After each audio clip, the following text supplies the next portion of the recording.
Good morning, Jessica.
All righty. So I think we're at 10:02, and just because it's Saturday morning and it's early, and again, we're gonna have it. I went ahead and put us live on YouTube too, so I know that the video is already there and people can join us. And we'll plan for next week to also, or next month to also offer it on YouTube and also offer it on our Facebook pages. So there's more opportunities for people to connect and get this great information. Again, much like what Sharina was saying earlier, we just really appreciate everyone for joining with us and taking the time this morning to really continue this journey about financial and economic empowerment. I think it's super relevant even right now when you look currently at what's going on in the stock market and going on in the nation and actually the world as a whole, and you think about how these things play into your financial future. It's really timely that we're meeting together and having these conversations to work through this. I've talked to some people that are looking right now at their investment portfolio, and they're really, really, nervous about that, which again, that is understandably so, but also understanding that the stock market is essentially doing what it's designed to do, and that is it goes down to rebound and come back up. But Mike has been excellent in helping us understand that and how to be a wise and efficient investor. And so I'm just excited for this next session here this morning. I'm excited to be here with everyone in fellowship and just continuing our growth along this journey and this path. So thank you to everyone. And without further ado, Mike, if you want to go ahead and take it away. Okay, thank you, Joy. And I'll tap into some of what Joy was talking about there. Basically, it's the idea that the world is full of chaos. And the truth is, the world has always been full of chaos. We've always had challenging times that we have to work through, whether that's your personal life, the stock market, politics, all kinds of matters. And what's important to know is you can do that. People have persevered through many difficult times in life, and you can do that now. Because one thing I would say to you all is we live in amazing times. There are so many opportunities out there for people like you and me. And it's just a matter of taking advantage of these opportunities. So let's get started today. So today is about part 3 of our investment journey. And I want to review a little bit from the first 2 weeks. So as a reminder, the financial services industry creates products for them, right? They make products for them to make money off of you. They market those products to convince you that they have your best interest at heart. But the truth is, they have their best interest at heart, which is fine, right? A financial firm has every right to try to make money. Your goal is to do the best you can to minimize their take and maximize your take on your portfolio of investments. almost all products should be avoided. Almost everything. And the reason is most products are very high fee. You pay a lot of fees and you end up with lower returns. So one simple thing to always remember is to minimize your fees. Get your fees that you pay for your investments as low as possible. And by doing that, you will increase your returns over time. And then all you have to do is focus on diversification. And that simply means we're going to own many different asset classes all over the world, which we'll talk about more today. So the focus here is owning no load, meaning no commission. Never, ever, ever should you pay a commission to invest your money. And then index funds. An index fund owns thousands of individual securities, stocks and bonds maybe, and it owns them all, proportion to the size of those companies. So you're going to own more of the big companies, less of the small, but you're going to own them all, the good, the bad, the ugly.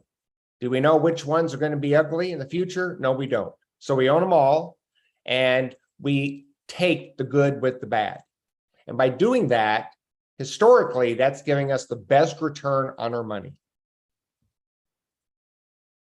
The media is not your friend. It never has been your friend. The media, we're talking about the internet, we're talking about television. They put people on there to sell advertising, not to inform you, not to educate you, but to make money for them, which again is fine. Your goal is to learn what to listen to and what not to listen to. And almost everything you hear from the media should be avoided. Most financial advisors and life insurance agents should be avoided. Why? Because they sell products. They sell high fee products that make them and their firms a lot of money. Your goal is to minimize what you pay other people, and that will maximize your return over time. The crooks. Now here we're talking about people that actually do things illegally. Talking about Bernie Madoff, for example, hedge fund managers that turn into Ponzi schemes. You got to be very careful about the crooks in this industry because they look very successful. They look like upstanding citizens. So we want to be very careful when we're dealing with anybody as it relates to our money. And of course, one of the biggest enemies we have is ourselves. Our emotions. Our emotions can cause us great harm. So as best you can, you want to manage those emotions. And as I say, become a robot. The robot takes emotion out of the decision-making, and you come at it in a very rational, less emotional way. And by doing that, you will do better with your portfolio over time. Eliminate high interest rate debt. So this is a no-brainer. Anything above 6% that you have debt on, put your extra money toward that. Put all extra savings toward high interest rate debt. The one exception would be any matching money that you get at a workplace retirement plan. Always get matching money. But beyond that, if you have high interest rate debt, get rid of it. Set some money aside for emergencies.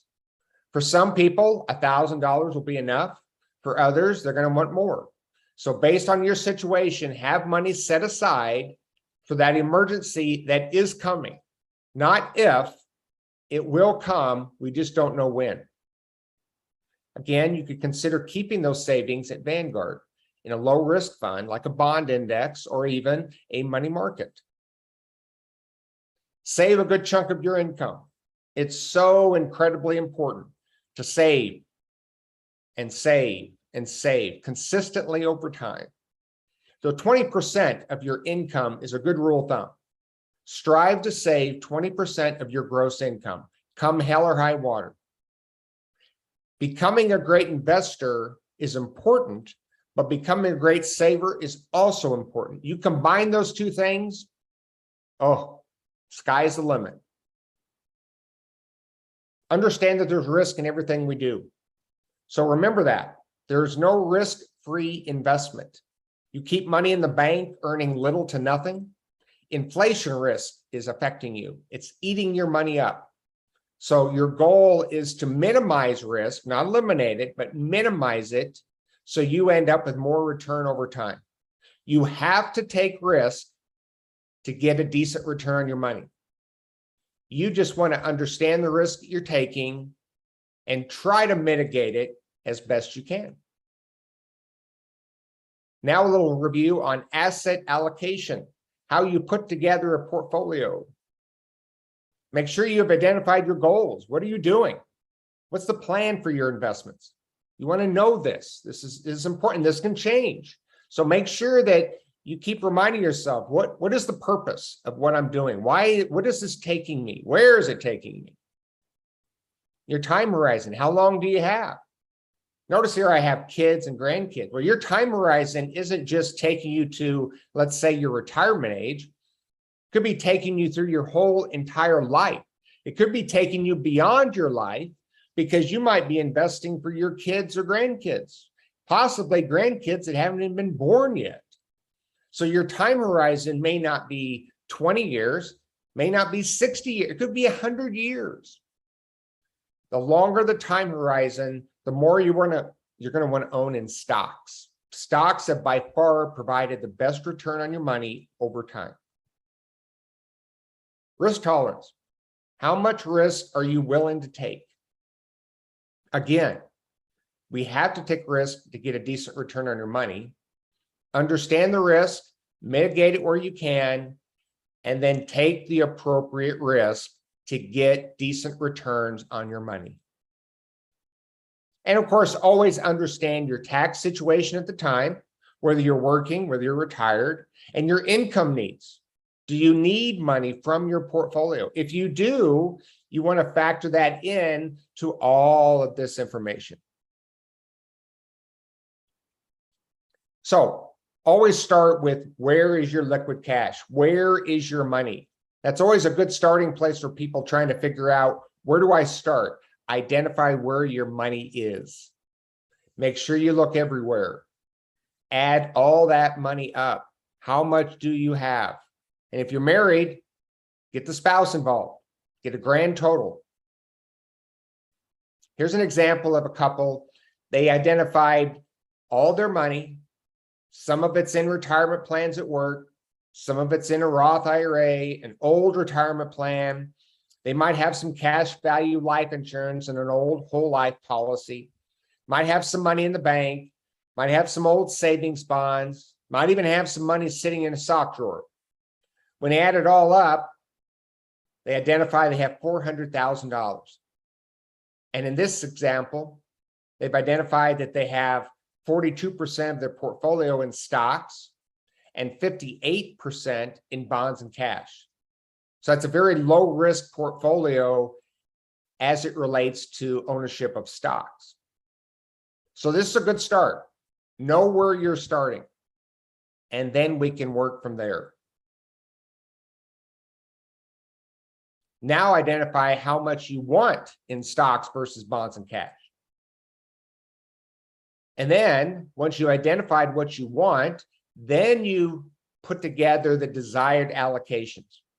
So in this example, let's say this couple have decided they want to be 80-20, 80% stocks, 20% bonds and cash. So they break up that 400,000 into those dollar amounts, 320,000 in stocks, 80,000 in bonds and cash. So again, come at this in a very simple, methodical way. Step 4, diversify, right? Own many, many different asset classes, different large companies, small companies, international companies, real estate, bonds. Own many different asset classes all over the world to diversify your risk. Some of those assets should be negative correlated, meaning they go in the opposite direction of others. So high quality bonds tend to go in a different direction than stocks. So when stocks are going down, high quality bonds tend to go up, not every day, but over time. When bonds are going down, stocks tend to go up. Sometimes international stocks go in a different direction than US stocks. That's the value of negative correlated pieces, assets, that diversify you all over the world, completing this puzzle. And don't forget, every dog has its day, meaning one asset class is going to do better in one time period over another, and then they're going to change places. So don't get worked up about one asset class doing better and the others not. For example, the last decade, the US stock market has done wonderfully, and the international stock market has not. Well, that doesn't mean we should get rid of our international stocks. It simply means that the US stock market had a great decade. The next decade, what's that going to look like? Well, we don't know. But we might see international stocks outperforming US stocks. This is why we own all of these asset classes, because we don't know what the future holds. And then we rebalance on occasion. If our allocations get a little bit out of whack, meaning you have a little more stocks than you want or a little less, you get back to your allocation, in this example, 80-20. The reason why they can get out of balance, stocks can go up quite a bit or they could go down. You're putting in new money, you're pulling out money. So there's different reasons why your allocations can get out of whack. To rebalance is just to get them back to where you want them. So very, very important, get those costs as low as possible. You want to pay as little as you can to invest your money. So the previous example, they had $350,000 in the market, and the average cost of the portfolio is 1.88%, came to $6,580. To the average person, that may not look like a lot of money, but I promise you it is. With the new portfolio, now we have all that money invested in the markets, $400,000, at 0.06, which is $240 a year. That is a stark difference from that $6,580.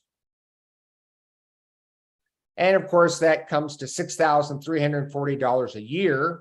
And how does that play out over a 30-year time period? So you have $400,000 after 30 years. Do you see there at the bottom? You're earning 5% in a low stock allocation fund portfolio with high fees of 1.88 versus what you see in the red, 400,000 at a higher return because you have more stocks at a lower fee. And then to the far right, you have the same amount of money sitting in the bank, earning 2% if you're lucky. What do those numbers look like after 30 years? Well, again, to the average person, you think, well, that's pretty good. I have almost $1 million after 30 years. But it could have been that. You could have had 5.2 million. That is more than $4 million more to the portfolio simply by adding more stocks to the portfolio and squeezing out the fees. So diversification matters, owning stocks matters, and minimizing your fees matters. You could also put your money in the bank, but of course the problem with that, it's not going to grow. It's going to sit there most of the time and do little to nothing. So even though someone might think money in the bank is safe, well, as you can tell, it's not safe. Inflation has eaten it up. So that 400,000 is now worth 724,000, but it doesn't buy very much. We need to stay ahead of inflation. Stocks do that better than any other asset class. So what drives future returns? Well, we know your asset allocation drives it. How much you have in stocks, bonds, cash, real estate. We know your fees will decide your future returns. That's why we want to reduce them as much as we can. And we want to get those two issues right. And we want to get them right now. We don't want to put it off. We need to get that right so the future looks better. And always focus on the portfolio return, right? How much your portfolio is doing, not individual asset classes. Because again, any different time period is going to have one asset class doing better than another. We don't know which asset class it's going to be. That's why we own many. And this stew example is just another reminder how we put together components, in this example, using a stew that makes it just right. We have some bonds, we have some real estate, which is REITs. We have some emerging markets overseas. We have, the total stock market in the US. We have developed markets overseas. We have small cap value in the US. And we pull all those components together to make for a really good stew, or a puzzle, if you like. We're connecting all the pieces to complete the puzzle. And so with this stew, it's adding all the components to make it just right. So this visual hopefully helps you better understand how to better put together a portfolio that's diversified at a very low cost. A little bit on Vanguard. So Vanguard, you pay no loads, no commissions. So when you invest in Vanguard funds, your money goes straight to the mutual fund, and that mutual fund is going to have very low fees.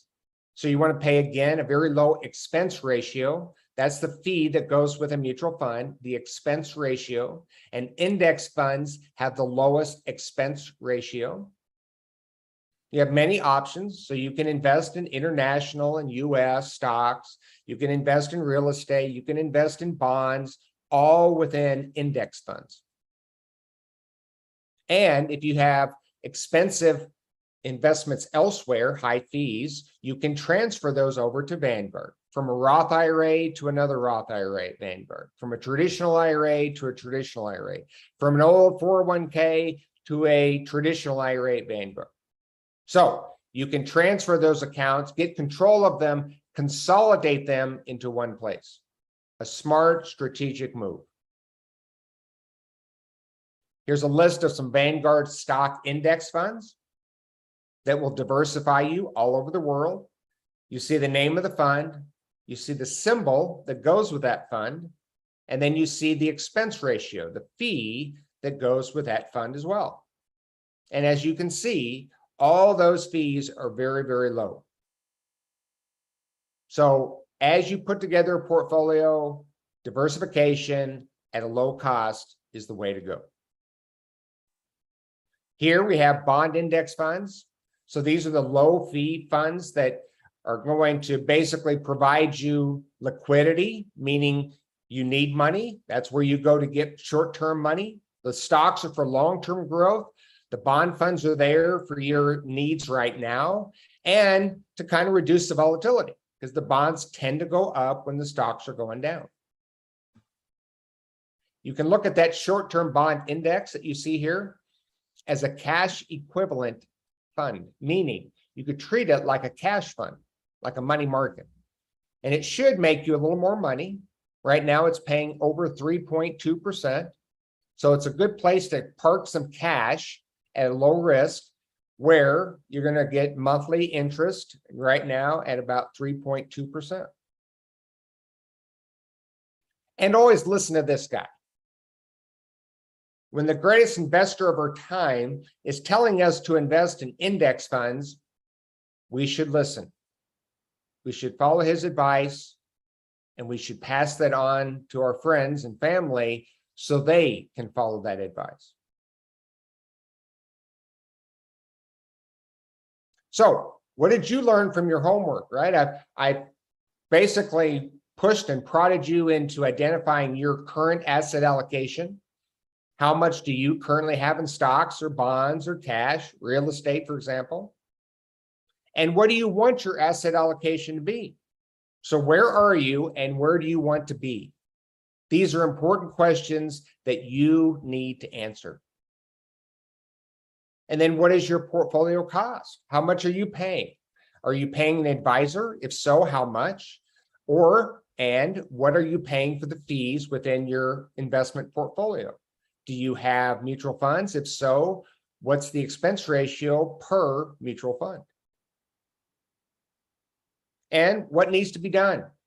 How do you need to change to get your portfolio more diversified at a lower cost and returning more over time? So if any of you have questions or concerns over this, you can always reach out to me individually. I'm glad to help you to put together the right portfolio that fits your situation going forward. But at the end of the day, you've got to take action. Knowledge is important. You got to do it. You got to do it. So, time to investigate. Dig into your investment options. Make sure you know what's offered. And hopefully you have many low-fee index funds offered within your retirement plans. Identify those fees. Identify exactly what you have within your plans. And of course, what about money outside of your retirement plans? Where is that at? What's it costing you? You want to know that. The goal here is to get every dollar working for you. Become efficient with each dollar that you have in your life.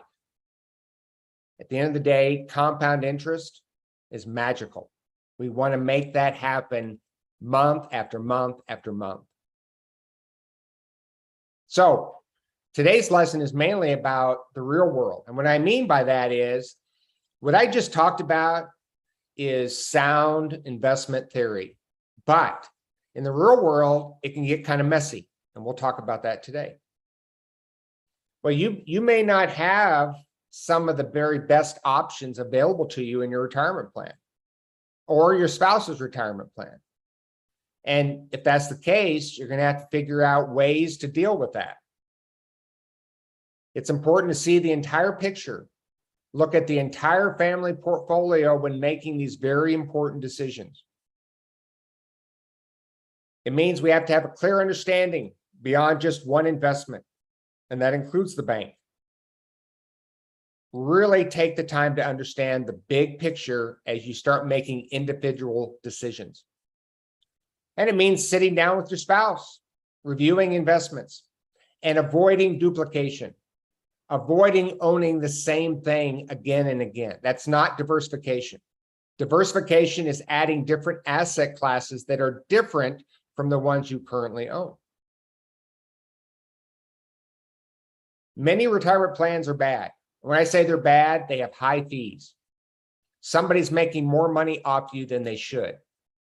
And so we're going to look at a couple plans today. And the goal here is to identify the best options within your plan. So first of all, you should never pay a load in a retirement plan. If you're paying a load, which is a commission, you should be screaming bloody murder to change that retirement plan. Never, ever, ever pay a commission in a retirement plan, but I would tell you never pay a commission, a load, same thing, when investing your money. It's an automatic loss. So you might be doing some revenue sharing. What that means is your employer is charging you to be part of the plan, part of their 401k. You're having fees tacked onto your investments to pay for your own 401k. So as you can probably tell, I'm not a big fan. If the employer is going to provide you a benefit like a 401k, then a benefit should not be you paying for it. So you do not want to be part of a revenue sharing plan. If you are, well, I would try to work with the employer to see if that can be reduced, because revenue sharing adds fees to your investments. And when you're paying more fees, you're getting less return over time. If any of these things are happening, raise some hell, get other people involved with your company to try to get a better retirement plan. But of course, before you can do that, you have to take the time to understand what kind of retirement plan you currently have.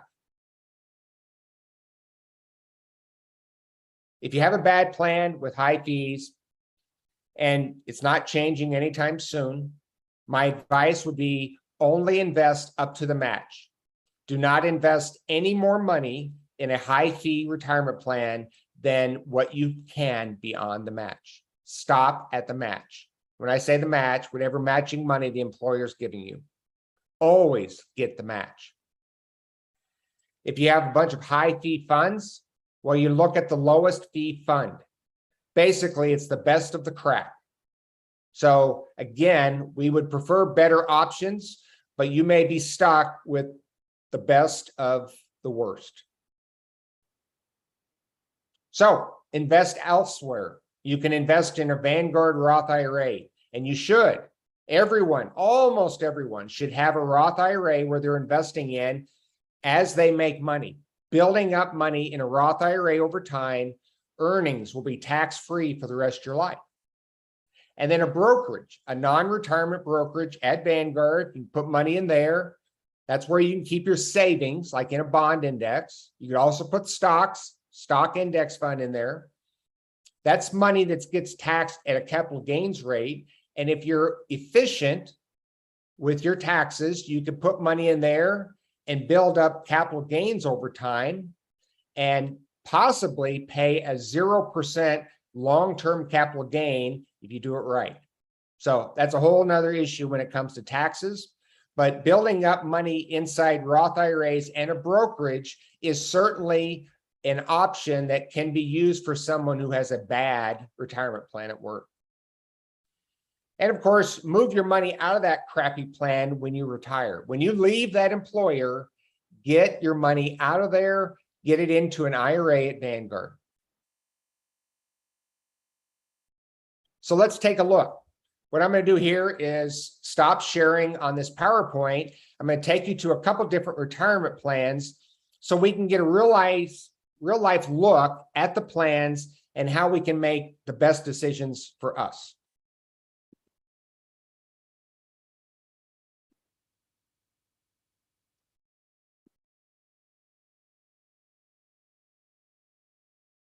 We'll start with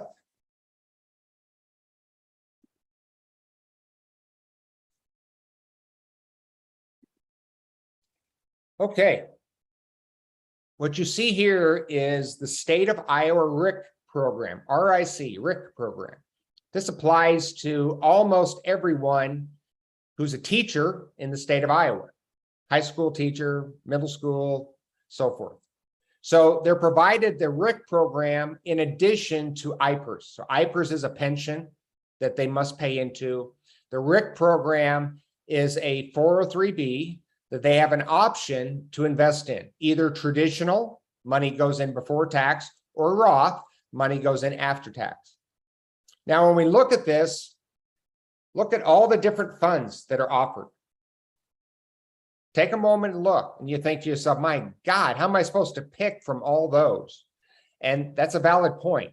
So one, the state's not doing you any favors by giving you too many options. Too many options just confuses us. And so we end up not doing anything, which is a mistake because there's a really good option within here. So if you look at the different funds within there, you see the fee, if you look at the fee. So I'll start you over at AIG in the far left. Look at American Funds Balanced. American Funds Balanced, that's the name of the fund. You see the symbol beside it. And then you see the fee of 0.43%, 0.43. Again, may look small, but that's not small. It's a lot of money to be paying for an investment. And then you can go down the line, you see 0.26, you'll see 0.37, 0.43, 0.88, 0.95. So you see a lot of high fee investments there. So one, we've already identified that fees are important. So where can we find some low fee investments? Well, let's scoot all the way over to the right, look at Voya, and now let's scroll down.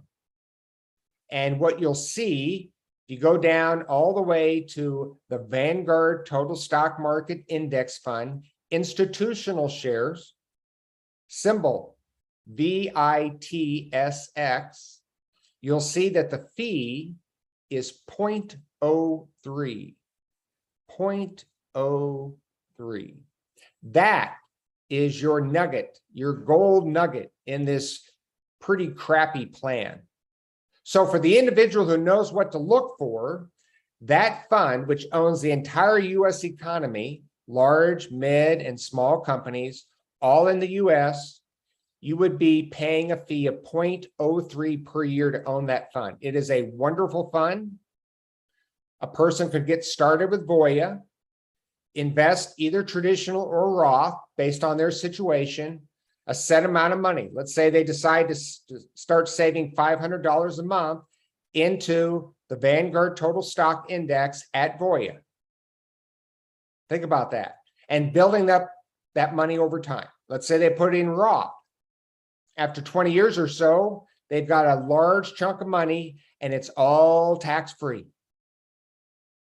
So this is an example of a pretty crappy plan with one very, very good option. But we only know it's a good option because we've educated ourselves on diversification, in this case, owning the entire US economy, and paying a very, very low fee. So this is one example of how to go through a plan, identify what is in your best interest and what is not. And almost everything is not. That gold nugget is. Now let's transition to the University of Northern Iowa. So in this example, UNI provides TIA as a provider in many different funds. And in this case, if I hit on, and by the way, you could Google University of Northern Iowa Investments TIA, and you'll find this. Under investment options, I can hit view all investments.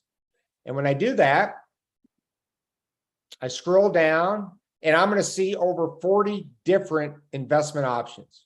If you look, you see where it says net gross expense ratio.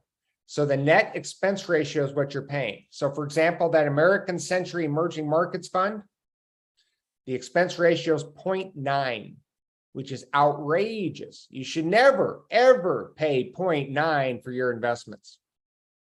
We want to know what that fund owns. Well, the fund owns emerging markets overseas. If you look there to the far right, it shows the Morningstar overall star ratings. Ignore that.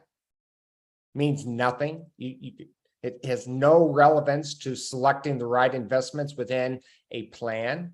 Again, you're focused on what is the investment that I'm selecting, what does it own, and what are the fees that go with that investment. So I could go down here and I can hit show more. I can hit show more and show more. And as you can tell, there is a long list of funds to select from.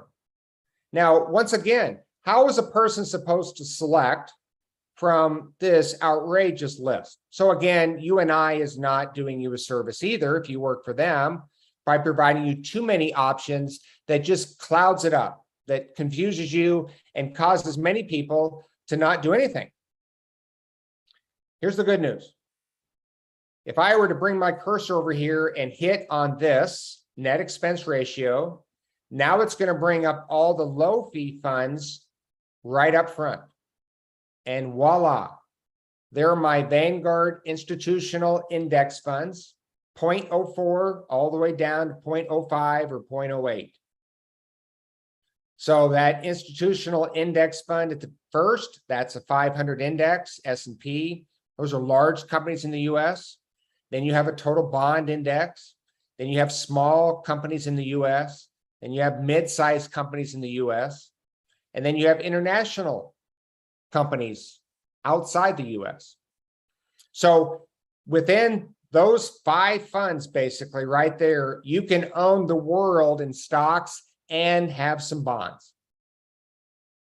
So again, if you know what you're looking for, you can get in there and look and identify the right options for you.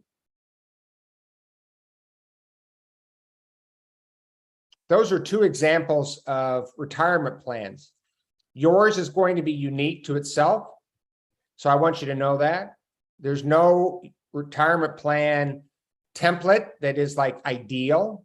You just have to figure out what is right for you based off your situation. I'm going to come back to the PowerPoint now and take on any questions you have from what we've covered today. And there should be questions, because when you start getting into this, this is the real world. It's not so simple. It's not so clear. And it takes some time to understand your particular situation. What questions do you have? You can state them verbally. you can put them in the chat and I'll try to answer them as well. So, Mike, this is Sharina. Thank you for the presentation this morning. My question is, what if your company offers a 401k plus a pension? And as you know, the pension, you don't necessarily contribute to that.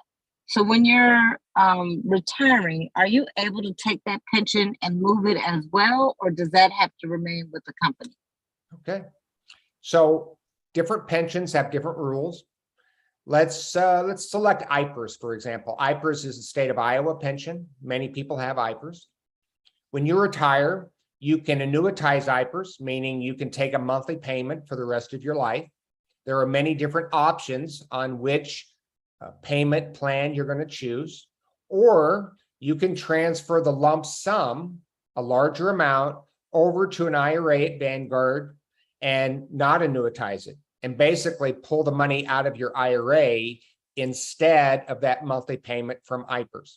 So many pensions provide you an option of a monthly payment for the rest of your life, or a lump sum payout that you can transfer over to an IRA. That's not a taxable event. So yes, if you cash that lump sum out, you'd be paying a lot of tax on that money because it's never been taxed. Transferring it to a traditional IRA eliminates any tax situation, and then you would pull money out over time. Now, the question is, which is a better option? Well, the individual has to figure that out based off their situation. Some pensions do not offer a lump sum. Some pensions, you have to take the monthly payment for the rest of your life. So you want to, if you have a pension, you want to identify the different options available within that pension and figure out what is the best option for you based on your situation, to include, looking at your family situation. Okay, thank you. And then I have one more question about 401ks and pensions. So if you leave a company prematurely, let's just say you've been there 10 years and now you're going to go to another company, do you recommend leaving it there? Because sometimes they say you leave it there, it'll still earn investments and returns, or should you always take it? I would always take it. I would always move it to an IRA at Vanguard, get it invested, right? So when it transfers over, it will transfer over in cash and sit in cash in Vanguard, let's say, in an IRA until you invest it. So you want to invest that money, but you're going to have, in almost all cases, you're going to have better, lower fee investment options at Vanguard than you would in your 401k. So you're opening up more possibilities and you're consolidating. Consolidating is a big deal. So as you age, as you get closer to the years when you're going to start pulling money from your retirement plans, you would like to consolidate in one place rather than having multiple retirement plans all over God's green earth. So having a retirement plan in 5 different locations because you worked in 5 different places can be a nightmare. So consolidation, every time you leave an employer, move the money to an IRA, get it working there, get it invested, and then do the same for the next employer. Because for many people, they're going to have 5, 6, maybe 8 different employers over their lifetime. Keep consolidating, keep moving that money over so you're in charge of your money in your own personal Vanguard account.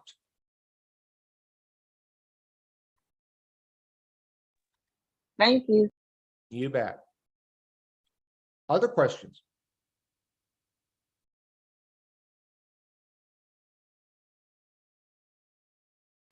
Oh, I just thought about something. I'm sorry. Do you know what the age is to start an IRA? My son is 21, and so I mentioned it to my financial advisor, and we haven't gone anywhere with it yet. But do you know what age? Is it an age time that he can start an IRA? It's pretty much based off earned income. So at 21, he could certainly start. He could start younger than that. So if he has earned income, he's got a job, I would be starting a Roth IRA immediately. And you could start, for example, you could start a Roth IRA at Vanguard for as little as $5. You can put $5 in a cash account and start building that up and get to $1,000. You can invest in a target date fund that owns index funds because you only need 1,000 to open that up. And then an index fund, you need 3,000. So when you get to 3,000, you buy into an index fund. So I would encourage him to get started right away. Get owning a Roth IRA at Vanguard, owning an index fund. If you have 3,000, if you have less than that, you go down to a target date fund. If you have less than that, you start with cash and you keep moving and you keep adding to that Roth IRA over time. I would encourage him to read Now What, which is my 4th book. And it was created for that high school and college graduate heading out into the world, trying to get a better understanding, not just of investing, but how to take money and create a better life. So starting a Roth IRA as early in life as you can, as long as you have earned income, is a very wise move. Thank you. I'm going to get that done tomorrow. Good for you. Monday. That's wonderful.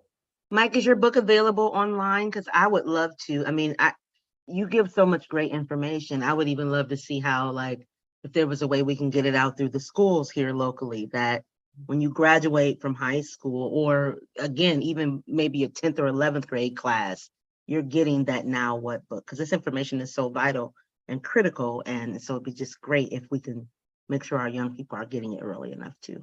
Yes, Joy. So that book is available on Amazon, but it's available through me too. I speak to high schoolers. I speak to college students. It is incredibly important. It's to have a foundation of financial education heading out into the world is critical, not just to make good decisions, but to avoid making bad decisions. And I strive to help young people as much as I can to get started. But it's really a collective effort. All of us can work at helping the younger members of our family try to get a better grasp of this issue on money, because at the end of the day, it's going to have a big impact on their life. And what I know from experience is the more you learn and understand about money and investing, the less stress you're going to have. You're going to have a better understanding of how to take money and make a better life with it.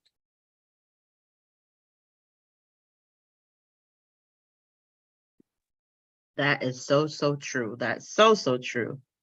Is there anyone else that has any questions? I'm so excited. We actually put it out on our YouTube already, so it'll be available. Of course, I'll send out the link. And what we're asking is this morning, if you're here for next month's session in September, it's going to be on our Facebook, it'll be on our YouTube, but also if each one of us could commit to just bringing back one more person, that would grow our audience. This information is so critical. And it just truly is. We appreciate Mike so much for taking every Saturday, once a month and beyond, because I know of people who've told me they've reached out to you, Mike, and you've met with them offline too. So you're just giving so much of your time and your talent to really try to empower our community with this information about financial literacy. And so we really, truly do appreciate that. And if we can get this out to the masses, that'll be even more beneficial. So again, is there any more questions? If anybody has anything they want to drop in the chat. I'm one of those people too that always do this session with Mike, and then later on I'll be working on things and I'll actually pull it up and go through it again so that the information continues to stick with me. And I'll say, like, again, you know, like why I've been able to calm people down right now with the stock market is based off the things that we've been learning in these sessions. So that's been awesome. I even had some friends that have come into some money that I'm like, look, you know, get into it, buy while the stocks are cheap. Make sure you diversify, and that can kind of help with your risk tolerance and things of that nature. So again, from myself and of course from 24/7, we really, really appreciate the time that you've been giving to us. So Joy, and that's some great advice. And what I would add to that is, you know, when stock markets go down, that means the shares that you're buying are cheaper. That's good news. Mm-hmm. So when you're in the contribution phase, you actually want to see markets go down because you want to buy as many cheap shares as possible. You're contributing every month through that dollar cost averaging through a 401k or a 403b or a Roth IRA, for example. And so buying into shares at a lower cost is good news. So you shouldn't feel bad that the market has gone down. That is an opportunity knocking. So again, reframe it. Start thinking about this issue differently, because at the end of the day, your knowledge can really help you better understand how to create wealth and ultimately how to reach financial freedom. Because financial freedom, I would tell you, is the ultimate location. It's the ultimate goal, because financial freedom is where you're able to live life on your terms. You have enough money where you don't have to chase money anymore. It's not an issue for you to chase money because you have enough. And when you have enough money, you can now start to do the things you truly want to do with your days. That is so, so true. I have my oldest is now entering the workforce. She's been working about 2 years now.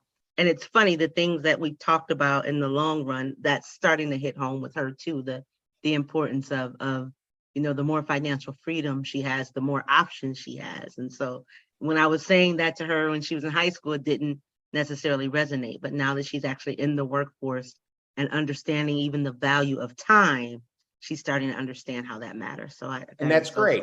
And that's a good conversation to have, even when young people aren't necessarily ready for it.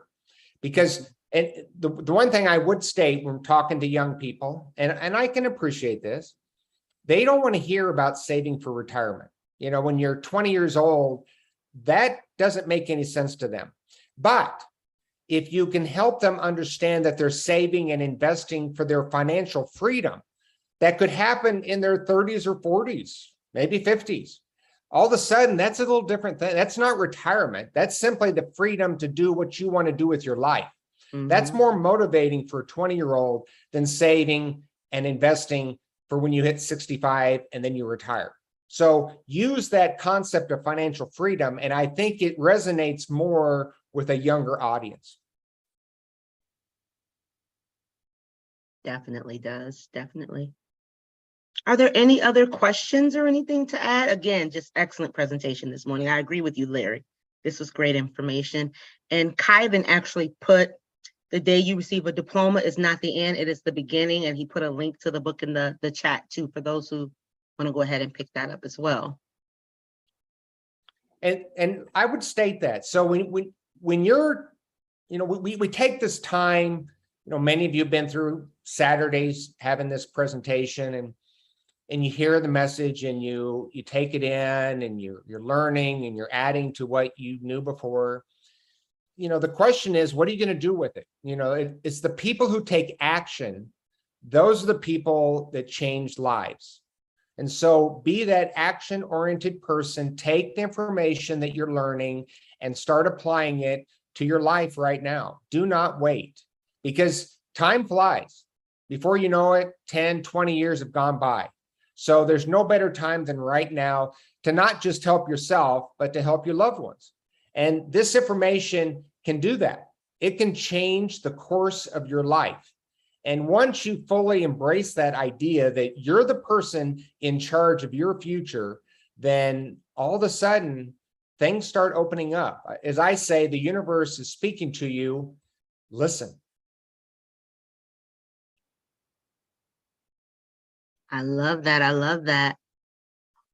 It looks like, again, if we don't have any additional questions, and we're at 10:55, so just being aware of everyone's Saturday morning time. Again, I feel like there's not a question of if you gained something this morning, because it's just such great information, and information that every time you hear it, you gain something else about it. And it just reemphasizes the importance of why we get together on these Saturday mornings. Again, I just want to make that plug. If people could go ahead and bring somebody back next week, or even if you tell them, hey, tune in to 24/7 Black's Facebook or YouTube page, if they're traveling or whatever have you, and they can't necessarily get to the Zoom link, we have it open and available there. And we'll do that going forward, because we just want to get this information to as many individuals as we possibly can.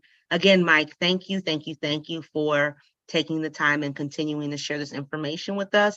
And all of you that were here this morning, much like Sharina said in the welcome remarks, when she said, you could have a lot of different things to do with your Saturday, and the fact that you're here investing in yourself and your community and growing our information around economic knowledge. It just really means something to us, and we do value that. And so without any further ado, we want to just say thank you, and everyone have a great rest of your Saturday. Get out and enjoy some of the kind of summer spring weather for those who are in Iowa. But enjoy the rest of your weekend, and everybody take care, and hopefully see you next month. See ya. Bye-bye.